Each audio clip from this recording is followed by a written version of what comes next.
So guys BSc limited में आज एक बड़ा चेंज आया है। Yes, technical point of view पे एक स्टेबिलिटी जैसी कंडीशन क्रिएट हो रही है। सिमिलर चीज 2340 से लेकर के 2520 के बीच में आपकी हुई थी। अगर आप रेगुलर हो तो आपको मालूम होगा कि ये दोनों लेवल्स के बीच में क्या हुआ था, लेकिन अगर आप पहली बार आए हो चैनल पर, चिंता मत करो, ये पॉइंट समझना बहुत ज्यादा जरूरी है। क्यों? क्योंकि जब कोई स्टॉक इतना अच्छा रिटर्न दे चुका होता है, एक महीने में स्टॉक ने बहुत स्ट्रॉन्ग रिटर्न दिए। बीएससी लिमिटेड ने 2000 रुपए 20 पैसे से लेकर के 2960 रुपए तक स्टॉक गया एक महीने के अंदर अंदर। कोई भी स्टॉक इतना अच्छा रिटर्न दे चुका होता है तो आपको वहां पता होना चाहिए कि टेक्निकल पॉइंट ऑफ व्यू पे वो स्टॉक और कितना रिटर्न देगा। तो समझते हैं वो क्या है point. I am NISM certified, subscribe जरूर कर देना। शुरू करते हैं। आपका पहले यहां पर कल का क्लिप देखो एक बार। कल हमने कंपनी के टेक्निकल्स मार्क किए थे तो 85.9 का आपका एमएफआई आया था और 69.6 का आपका आरएसआई आया था। तो कल आपका एमएफआई काफी आया था और आपका आरएसआई भी काफी आया था, लेकिन कल की छोटी सी करेक्शन ने इसका एमएफआई 81.8 का कर दिया है और आरएसआई 63.6 का कर दिया है। ये एक पॉजिटिव साइन है। जब भी आपको टेक्निकल्स हल्की सी करेक्शन पर इतना ज्यादा करेक्ट होते देखने को मिले, इसका मतलब यह है कि स्टॉक कहीं ना कहीं स्ट्रेंथ बना रहा है रेस्ट्रिक्शन जोन पर भी। अब आगे के पॉइंट देखते हैं। ठीक है, सो मार्केट एक्सपर्ट्स का कहना है कि इस समय स्टॉक 15% का रिटर्न देकर के ऑलरेडी अपने पुराने रेस्ट्रिक्शंस के पास बैठा हुआ है। आपको याद होगा जून के महीने में भी यही लेवल्स आपको देखने को मिले थे। ऑल्दो स्प्लिट आया वो और वो चीजें हो चुकी हैं, उनके बारे में डिस्कस नहीं करेंगे। और इस समय भी स्टॉक इन्हीं रिस्ट्रिक्शन के आसपास बनता देखने को मिल रहा है जो आपको जून में दिख रहे थे। तो ऐसे में ट्रेडर्स एक्टिविटी और इन्वेस्टर्स एक्टिविटी यहां पर बहुत ज्यादा एक्टिव होते देखने को मिलेगी कि वापस से नेक्स्ट मूव क्या इस रिस्ट्रिक्शन से ऊपर बन सकता है या पर नहीं। तो टेक्निकल पॉइंट ऑफ व्यू आपका अच्छा गया है। यहां पर 2340 से 2520 पर भी सिमिलर कंडीशन हुई थी, क्योंकि वहां पर आपका एमएफआई 90 पर था और 90 का एमएफआई 50 पर आ गया था जब आप 2520 के पास से लेकर के 2340 के बीच में कंसोलिडेट कर गए थे। तो इस बार भी सिमिलर कंडीशन हुई है। अब आते हैं आपके अगले पॉइंट पे। आईपीओ अक्टूबर के महीने में भी काफी सारे आए थे और दिसंबर में भी काफी सारे आईपीओ आपके आने वाले हैं और नवंबर में ऑलरेडी कई सारे आईपीओ आ चुके हैं। अब आईपीओ से क्या होता है मार्केट के अंदर, जितने आईपीओ मार्केट में होंगे उतने ही नए अकाउंट्स, जितने नए अकाउंट्स उतना ही और लिक्विडिटी मार्केट में बढ़ेगा। जितनी लिक्विडिटी और जिस सेक्टर में लिक्विडिटी वो सेक्टर और स्ट्रांग होगा। फॉर एग्जांपल आईपीओ की बात चल रही है तो आपको देखने को मिलता है कि अक्टूबर का ये डाटा आ चुका है। अक्टूबर में नए डीमैट अकाउंट जो ओपनिंग हुई है वो 30 लाख है। 30 लाख नए डीमैट अकाउंट मार्केट में ओपन हुए हैं अक्टूबर के महीने में, जो कि पिछले 10 महीने का 22% हाई है। 10 महीने का 22% हाई है। और सितंबर में यह डाटा 24.6 लाख का था। 24.6 लाख का सितंबर में था और अक्टूबर में 30 लाख का हो चुका। आपको याद होगा मैंने आपके साथ जुलाई, अगस्त, सितंबर ये 3 डाटा मैंने आपके साथ डिस्कस करे थे, बीएससी लिमिटेड के स्पेसिफिकली और ओवरऑल मार्केट के भी। ये ओवरऑल मार्केट का डाटा है।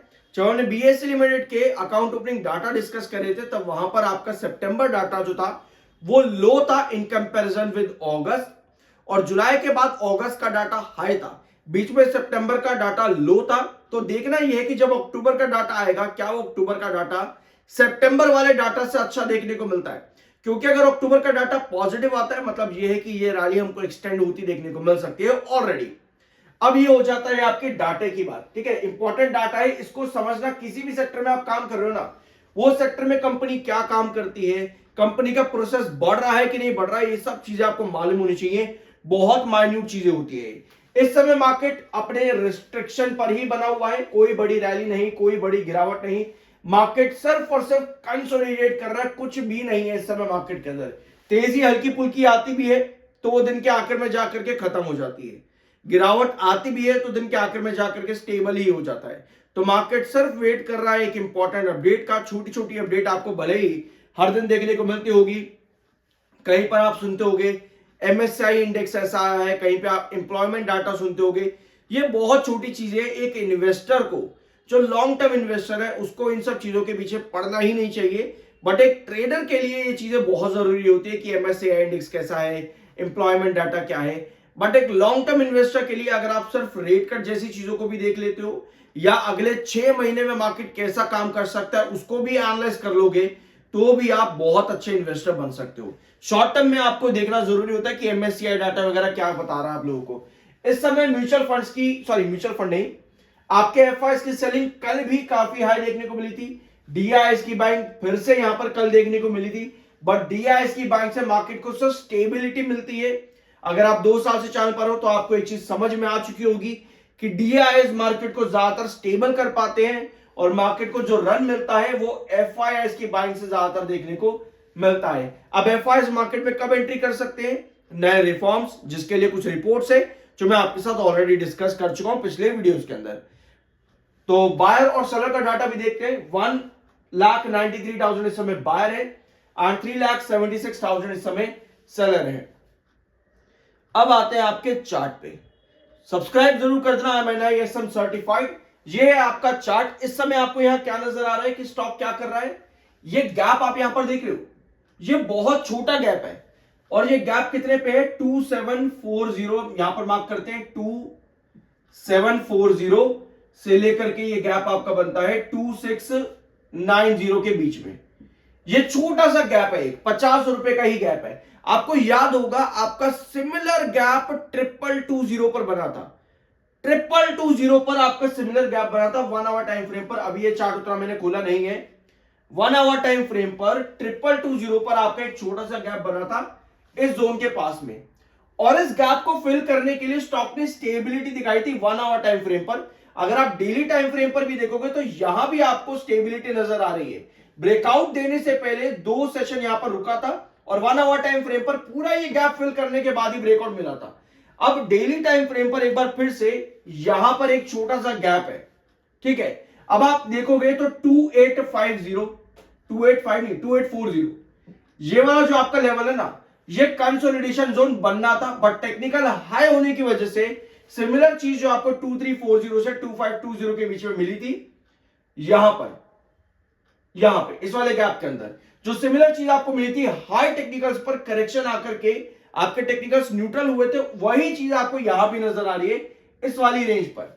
यहां भी आपके टेक्निकल्स आए हैं, बट हल्की सी करेक्शन में भी आपके टेक्निकल्स बहुत जल्दी करेक्ट हो रहे हैं। तो ऐसे में एक नया पैटर्न स्टॉक में क्रिएट हो जाता है। यह है अपवर्ड वेजिस पैटर्न, ठीक है। ये एक अपवर्ड एजिस पैटर्न है और अगर आप इस अपवर्ड एजिस पैटर्न पर देखोगे तो आपको नजर आएगा कि बेस लाइन आपकी नीचे वाली है और ऊपर वाली आपकी रिस्ट्रिक्शन लाइन है। इस रिस्ट्रिक्शन लाइन पर आकर के स्टॉक क्या कर रहा है? रिस्ट्रिक्ट कर रहा है और इस वाले ट्रेंड पर आकर के स्टॉक वापस से ब्रेकआउट की तरफ जा रहा है। अब आज के सेशन में आपके पास सेलिंग ज्यादा आई है। अगर आप फिर भी यहां पर देखोगे तो आपको नजर आता है कि ये सेल ऑफ अगर बनता है ना तो स्टॉक हल्का हल्का करेक्ट होकर के और इस डायगोनल को टच करते ही आपके पास पहली चीज टेक्निकल्स जो आपके हैं वो न्यूट्रल आ जाए, टेक्निकल्स आपके न्यूट्रल आ जाए, पहला पॉइंट ये। दूसरा, आपके पास इस डायगोनल पर अगर करेक्ट होता भी है, आपके पास इस तरह की कैंडल की फॉर्मेशन बन जाए, दूसरा पॉइंट कैंडल हो गया, ठीक है। और तीसरा पॉइंट आपके पास 10 दिसंबर को कुछ पॉजिटिव न्यूज आ जाए, 10 दिसंबर को कुछ पॉजिटिव न्यूज आ जाए। तो ये पॉइंट्स को जब आप इवैल्यूएट करोगे तो आपको नजर आएगा कि स्टॉक कहीं ना कहीं एक अपवर्ड एजिस पैटर्न पर भी है और अपवर्ड एजिस पैटर्न पे आपके बढ़ते हुए बेसिस होते हैं और बढ़ते हुए रिस्ट्रिक्शन होते हैं। सिमिलर चीज आप लोगों ने रिसेंटली सीखी होगी, कहां पे? अडानी ग्रीन एनर्जी में। अडानी ग्रीन एनर्जी भी एक डायगोनल पैटर्न पर चल रहा था। समझने की बात यह होती है कि कोई भी डायगोनल पैटर्न ब्रेकडाउन या ब्रेकआउट कैसे देता है। ब्रेकडाउन या ब्रेकआउट कैंडल देने के लिए आपके पास 2 फॉर्मेशन आती हैं। पहली कैंडल आपके पास इस तरह की होती है, यह होती है सस्टेनेबल ब्रेकआउट की कैंडल, जहां पर नीचे की टेल लंबी हो और वो बायर इंडिकेट करे। और ये कैंडल आपकी होती है सेलर कैंडल, जहां पर ऊपर की टेल लंबी हो और वो सेलर को इंडिकेट करे। कभी भी आपके पास इस तरह की डायगोनल पे इस तरह की कैंडल का फॉर्मेशन आ जाए तो आपको वहां पता लगता है कि स्टॉक क्या करने वाले इस डायगोनल पर। यही चीज आपकी अडानी ग्रीन एनर्जी में हुई थी। लोगों ने उसको बिल्कुल नहीं समझा और बहुत गालियां दी हैं, लोगों ने बहुत गालियां दी हैं बेफिजूल की, क्योंकि इंटेलिजेंट इन्वेस्टर कोई भी नहीं बनना चाहता चार्ट को कोई भी नहीं सीखना चाहता। तेजी आ रही है तो इन्वेस्टर चाहता है कि आती ही रहे जिंदगी भर तक, 1 करोड़ रुपए तक शेयर चला जाए, इन्वेस्टर को तो ये चाहिए। बट प्लीज समझदार इन्वेस्टर बनो, आपके लिए ही अच्छा है, आप ही के लिए ही बेटर होगा। बाय सेल की कोई रिकमेंडेशन नहीं है, वो आपका अपना ओपिनियन और मर्जी होनी चाहिए। मिलता अगले वीडियो में।